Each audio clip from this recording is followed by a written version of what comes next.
はようございます。建築起業家の斉藤俊一です。空間デザインを中心に奄美大島で古民家ホテルを運営したり、コンテナ特許を取って建築を作ったり、集客とデザインの研究をする飲食店デザイン研究所の運営をしています。この放送では最前線で働く建築家やインテリアデザイナーのリアルな設計現場での学びを共有していきます。実務に直結する情報を提供できるように心がけていきます。今日はですね、パース作成をするソフトって何がいいのっていう質問なんですが、そもそもパース作成だけでは生きていけないよっていう話から、空間デザインをする上でツールとしてスケッチアップがいいですよっていうようなお話をしたいと思います。これが結論なんですけれども、ちょっと内容があるので、まずは概略を理解できるようなお話になればと思います。まず、パース作成ではなぜ生きていけないのかなっていうことなんですけれども、これは日本人でかつ建築プレゼン用っていうだけという意味では、ちょっと生きていけないかもなっていう意味です。そもそも建築パースって人に理解してもらうための空間シミュレーションによく使われているんですよね。ソフトウェアの性能が結構使いやすくなったりして向上することによって、より簡単に素早くよりリアルな空間表現が可能になってきてるんです。でもそうなると、誰でも作れるようになっちゃうわけですから、ソフトを使えるっていうこと自体には価値が昔ほどなくなってきちゃってるんですよね。そもそも私がスケッチアップというソフトを教えてもらったのは10年前ぐらいに、ちょっとベトナムに行った時のことですよね。現地の設計事務所ではその当時日本の図面とかパースを結構作ってたんですよね。でそのクオリティは、今の日本人よりは高いんじゃないかなと思うぐらい、じゃあこれ怒られちゃうと思うんですけど、でもとりあえず早いんですよね、僕が、見た感じ作るのが。でも彼らの月収ってその当時8000円から2万円ほどだったんですよ。月ですよ、月の給料がですよ。そこで私は、スケッチアップって教えてもらって日本に持ち帰ったわけなんですよね。でそんな建築パースの現状で、まだ日本ではパース制作の需要があるみたいなんですよ。でそれっていうのは背景として日本人のデザイナーって結構年がいっているというか、お年を召したデザイナーさんもまだいますので、パース制作は結構外注しているんですよね。自分たちで作るという概念がちょっとないんですよね。実際大して難しく作るのが難しくないんですけどね、今は。昔はなかなかハードルが高かったと思うんですけれども、多分そのイメージで今まで来てしまったのかなっていうイメージです。デザイナーであればスケッチでも CG パースでも、誰かに何かしら自分の空間をね伝えないといけないと思うんです。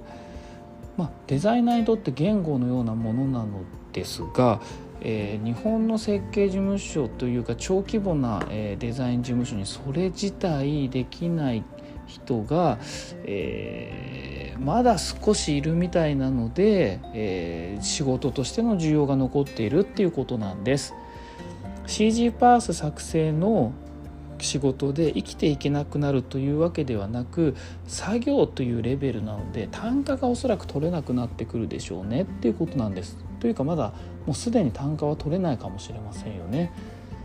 私としてはデザイナーが誰かへ伝えるコミュニケーションツールだと思ってますので、これを外注として出すこと自体間違っているっていうのが僕の認識です。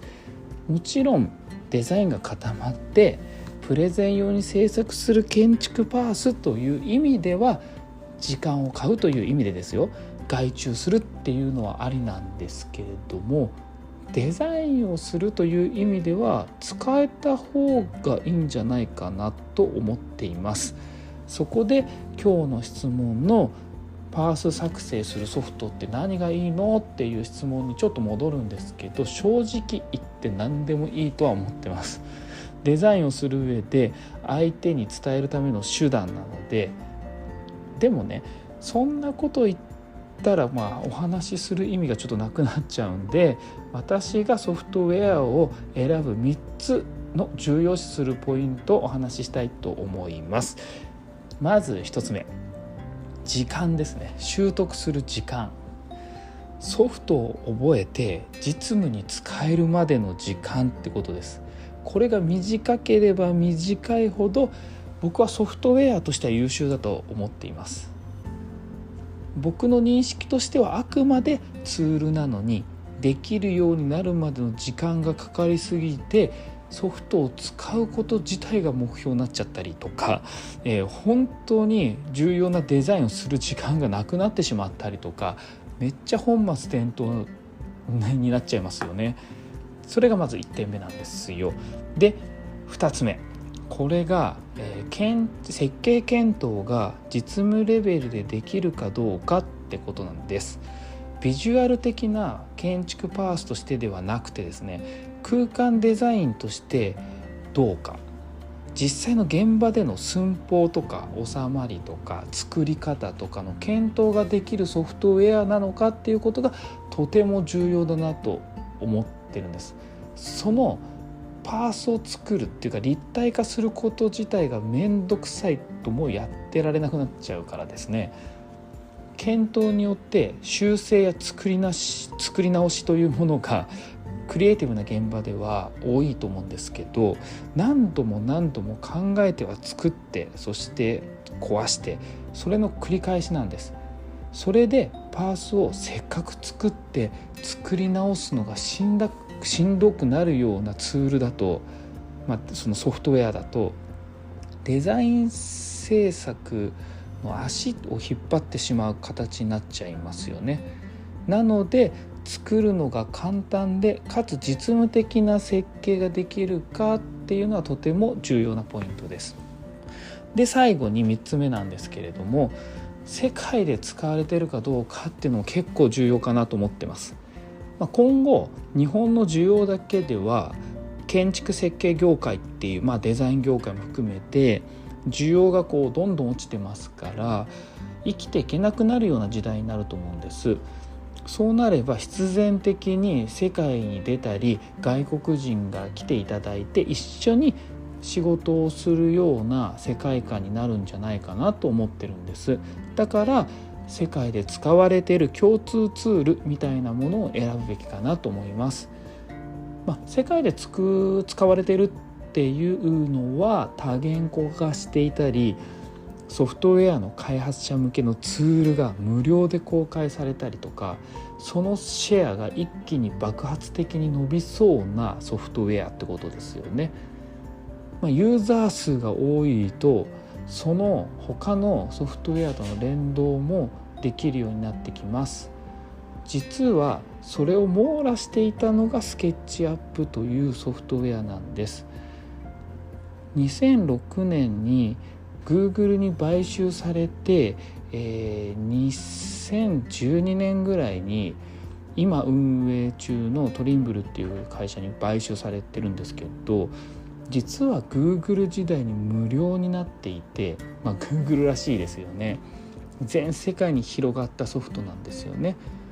スケッチアップの良さは直感的にモデリングができることなんです。その操作性のシンプルで簡単さっていうのは私はもうこれだと、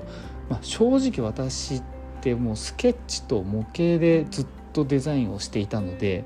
CG なんて全然できなかったんですよね。でそれな私でもできるようになったわけですから、そんぐらい簡単だってことなんです。それは労力と時間を多くかけてきたわけですよね。そのスケッチとか模型に。それがスケッチアップというソフトでビジュアル表現をクライアントにも説明できるし、現場にも指示できるし、図面化もできちゃうみたいななれば、私の時間が大幅に削減することができたってことなんです。それって、ソフトウェアの本質的なもので、今までの作業が全く簡単になったっていうか、時間の削減になったっていうのはとても素晴らしいソフトウェアだなと思っています。スケッチアップってデザインの詳細検討にも最適だっていうのは、今まではルミオンというソフトウェアで、ごめんなさい、今ではルミオンというソフトウェアでレンダリングや、ムービーを作成しているんですけど、僕らってこれもまた、めちゃくちゃクオリティが高いアウトプットができちゃうんです。この辺に関してはまた別の機会にお話ししたいと思うんですけれども、 CAD で描いた図面もスケッチアップに徐々に移行していったりとか今してるんですけど、平面図や展開図っていったものもスケッチアップでできるようになってますので、これも私まだまだ今使い勝手を開発中なんですけど、開発中っていうかもう手探りでやってるんですけれども、今すでに実務で使い始めてるっていうのは今の現状です。ここまで聞いてどうですかね、スケッチアップって